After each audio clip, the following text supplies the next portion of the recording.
The September 11th attacks are usually associated with the cities of New York and Washington, but this story actually begins in Boston. At 7:59 in the morning, American Airlines Flight Number 11 takes off 14 minutes late from Logan International Airport in Boston, bound for Los Angeles International Airport.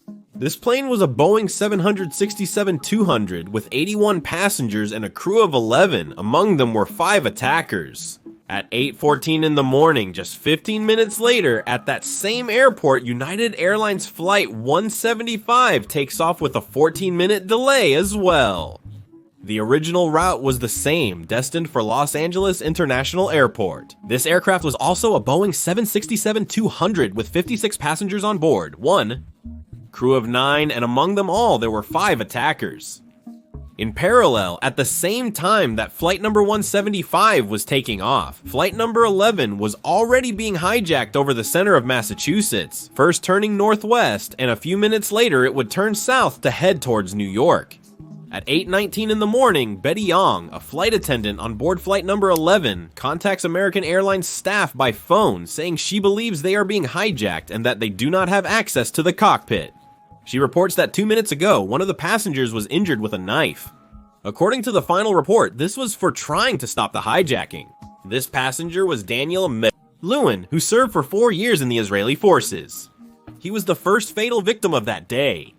A minute later, at 8:20, American Airlines Flight Number 77 takes off with a 10-minute delay from Washington Dulles International Airport, heading to Los Angeles International Airport.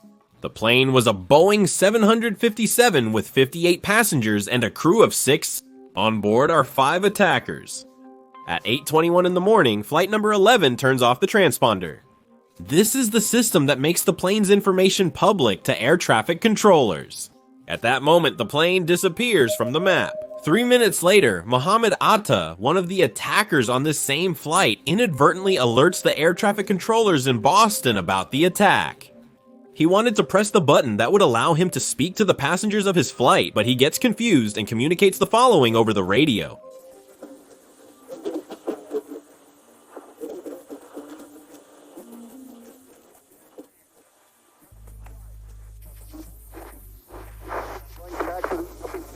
At 8:32 in the morning, Madeline Amy Sweeney, a flight attendant on flight number 11, contacts ground staff at Boston Airport to report the situation.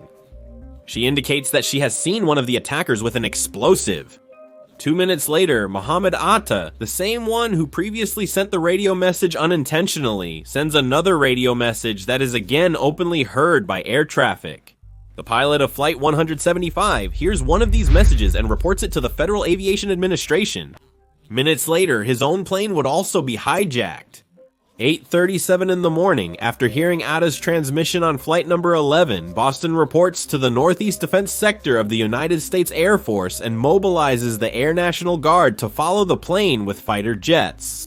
8:42 in the morning, United Airlines Flight 93 takes off 42 minutes late from Newark Airport just across from New York, bound for San Francisco International Airport. The aircraft is a Boeing 757, and on board are 37 passengers, a crew of 7, and among them are 4 attackers.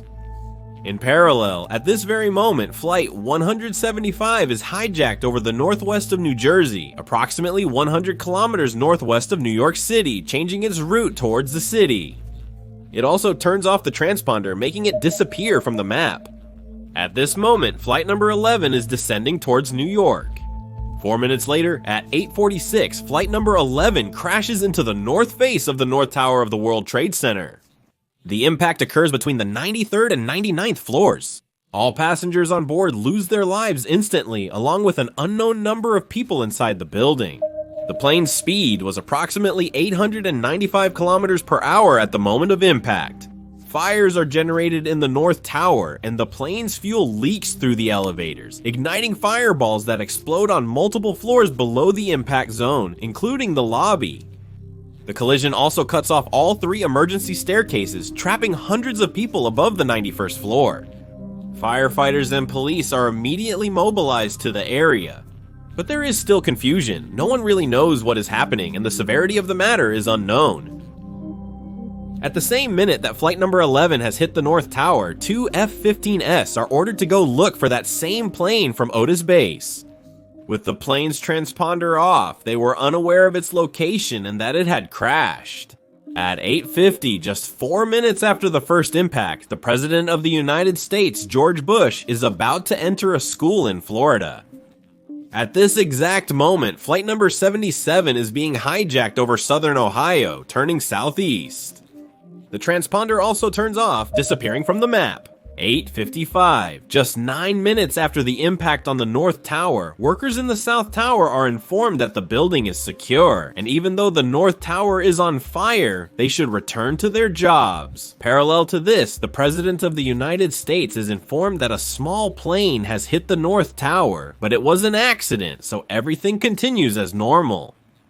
At 8:59 a.m., the evacuation of both towers was ordered. 1 minute later, this order is extended to all civilians in the complex. At 9 a.m., Brian David Sweeney, a passenger on flight 175, leaves a message for his wife. I'm on an airplane that's been hijacked. If things don't go well and it's not looking good, I just want you to know I absolutely love you. I want you to do good, go have good times. Same to my parents and everybody, and I just totally love you, and I'll see you when you get there. Bye, babe, I hope I call you. The next thing he does is call his mother and talk to her. 3 minutes later, at 9 and 3 in the morning, flight number 175 crashes into the south face of the South Tower of the World Trade Center between floors 77 and 85 at 950 kilometers per hour. All passengers and crew lose their lives instantly. Some parts of the plane, including the right engine, exit the building, falling to the ground 6 blocks away. According to the testimony of some people who were at the bottom of this same building at the time of impact, they felt a tremendous blow. They thought the other tower had fallen, but no, the tower they were in had been hit by a second plane. 9 and 5 in the morning, President George Bush is in a school classroom in Florida. He is interrupted to whisper in his ear, a second plane hit the second tower. The United States is under attack. Bush later wrote about his response as it was recorded. I decided not to get up immediately and leave the classroom. I didn't want to upset the children, to project a sense of calm. I had been in enough crisis situations to know that the first thing a leader must do is project calm. 9:28 in the morning, Flight 93 is hijacked over northern Ohio and turns southeast. The moment the attackers enter the cockpit, some Cleveland controllers hear it over the radio. 9:29 in the morning, George Bush addresses the country in a broadcast from the school in the presence of about 200 teachers and students. At 9:32 a.m., Cleveland controllers receive a radio transmission from Flight 93. The pilot was communicating with the passengers when he said, "Ladies and gentlemen, I am the captain, please remain seated. We have an explosive on board, so sit down." This is of vital importance, as you will discover in a few minutes. 9:36 in the morning. The vice president is taken to the security bunker under the White House, as at that moment the possibility that even he could be a target is considered. 1 minute later, at 9:37 in the morning, American Airlines Flight 77 crashes into the west side of the Pentagon at 837 kilometers per hour. All 59 passengers and crew lose their lives in the impact. The damages also kill 125 people on the ground, including emergency workers. The collision causes a violent fire that begins to spread through the Pentagon building. At 9:39 in the morning, the hijacker carrying Flight 93 turns off the transponder and repeats to the passengers to stay still because he has an explosive. At 9:42 a.m., the Federal Aviation Administration closes the airspace of the United States. All operational aircraft are ordered to land at the nearest airport, and no international flights are allowed in the United States airspace. From Canada, Operation Yellow Ribbon began, which aimed to help clear the United States airspace. At 9:45 in the morning, the White House and the Capitol begin to be evacuated, fearing another possible attack. 9:55 in the morning, Air Force One with President George Bush on board takes off from Florida. 9:57 in the morning, passengers on board Flight 93 begin a revolt planned by Todd Beamer, Mark Bingham, Tom Burnett, Jeremy Glick, and others, confronting the hijackers in an attempt to regain control of the plane. 9:59 in the morning, the South Tower of the World Trade Center collapses 56 minutes after impact. 10 o'clock in the morning, flight number 93 is deliberately crashed by the attackers into the ground as a result of a struggle in the cockpit as the passengers were trying to regain control. The impact site was about 130 kilometers southeast of Pittsburgh, Pennsylvania, about 20 minutes from Washington. Subsequent reports indicate that the passengers learned of the other attacks on the World Trade Center and the Pentagon and were almost certain they would meet the same fate. It is believed that the target of this flight was the United States Capitol building or the White House, but Khalid Sheikh Mohammed, the main architect of the attacks, later claimed that the primary target of this flight was the United States Capitol. This is known because Pakistani intelligence captured him and handed him over to the United States. He also said that on all flights, the attackers were ordered to crash the plane if they could not reach their targets. At 10:15 a.m., part of the Pentagon's west side collapses. 10:20 in the morning, President Bush authorizes to shoot down any plane that has not landed. At that moment, all 4 hijacked planes had already crashed, but the president's team was operating under the impression that Flight 93 was still in the air. 10:28 in the morning, the North Tower of the World Trade Center collapses an hour and 42 minutes after the impact of flight number 11. The Marriott Hotel, located at the base of the 2 towers, is also destroyed. 10:50 in the morning, all 5 floors of the Pentagon on the west side where American 77 crashed collapse due to the fire caused by the impact.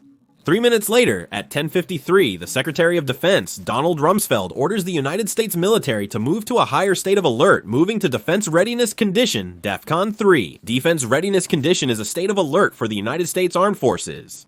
Defense Readiness Condition 5 is the lowest state. Defense Readiness Condition 4 involves an increase in intelligence and security measures. Defense Readiness Condition 3 involves a step above. In addition, Air Force personnel must be prepared to mobilize in 15 minutes. Defense Readiness Condition 2 means that the armed forces must be ready for mobilization and possible combat in less than 6 hours. And Defense Readiness Condition 1 means nuclear war. A few minutes later, at 11:45, Air Force One lands at Barksdale Air Force Base in Louisiana. Half an hour later, at 12:16 in the afternoon, the airspace of the United States is completely free of commercial and private flights. In 2.5 hours, the airspace has been completely emptied. At 1:30 in the afternoon, Air Force One leaves Barksdale with the president on board, heading towards Nebraska at Offutt Air Base, where there is a bunker capable of withstanding a nuclear attack. On that day, the possibility was considered that one of the targets was the president himself, and that there might even be people infiltrated in the Secret Service, since a message was received in which they referred to the president as Angel. And that was the secret term they used to refer to the president within the Secret Service itself, so it seemed like they had a mole. Therefore, they relocated the president between bases. Finally, nothing happened, and at 4:30 in the afternoon, Air Force One leaves Offwood Base and heads back to Andrews Air Force Base near Washington, D.C., where it will travel to the White House by helicopter. 4 hours later, at 8:30 in the evening, President Bush addresses the nation. That morning will be remembered for centuries, not only for the victims, but because the security of civilians and country representatives was put in check. Security procedures were improved as a result of that day, and aviation changed forever. With the amount of things that happened and that we have been showing, it is possible that you have overlooked some decisive point. The flights chosen for the attacks were scheduled to depart around the same time. The intention was for the impacts against the targets to occur almost simultaneously, leaving practically zero reaction time. The fact that the flights were delayed was crucial. Due to the 17-minute difference between the impacts on both towers, with the first one already on fire, all cameras were focused on the towers when suddenly the second plane hit. This 17-minute difference between both planes made the entire planet watch the second impact live. Another determining factor of the delays was that the passengers of flight number 93 found out about all the other plane impacts while they were on the plane. When they realized that their flight had also been hijacked, they understood that their fate would be similar, so they decided to fight for their lives, and today they are remembered as heroes. Many people doubt this theory and think that this flight was simply shot down. The plane's black boxes with the voices in the cabin were published, and you can hear a struggle between the passengers and the attackers just before crashing. Of course, I'm aware that these recordings could have been falsified, but besides this, the president gave the green light to shoot down any plane that had not landed. It's not very consistent to order to shoot down any plane, make it public, and then hide it.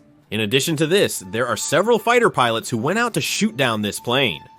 They didn't find the plane because it had already crashed. In an interview, 2 pilots openly discussed this topic. Each of them was flying an F-16, and that day they were flying without missiles because they were on training missions. So when they received the order to go after flight number 93, they realized that their way of neutralizing it would be to crash into the plane itself. And they openly talk about this. Another critical point of that day is that the vice president was moved to the White House bunker just a minute before the plane hit the Pentagon. Which means that if this plane had hit the White House instead of the Pentagon, it could have ended the life of the vice president. Or even worse, it wasn't until flight number 77 hit the Pentagon that the Capitol began to be evacuated, which means that if this flight had crashed into the Capitol, it could have ended the lives of many of the country's politicians. This year, I visited the United States crash sites of flights 77 and 93. The first plane hit the Pentagon and the second crashed in Pennsylvania. Really, from the heart, it is devastating to be in those places knowing the history of each of the flights minute by minute and to read on the memorials the names of the people who have appeared in this video. On September 5th, I'll post a video on my secondary channel visiting the Pennsylvania Memorial, and on the 11th, I'll post the one from the Pentagon. Lastly, I'm not going to overlook the fact that many aspects of the attacks are quite strange. But that will go into the motives and who would benefit when this video is intended to be a timeline of what we know happened. 4 planes took off at a certain time with dozens of passengers and crashed a few minutes later. And that is irrefutable.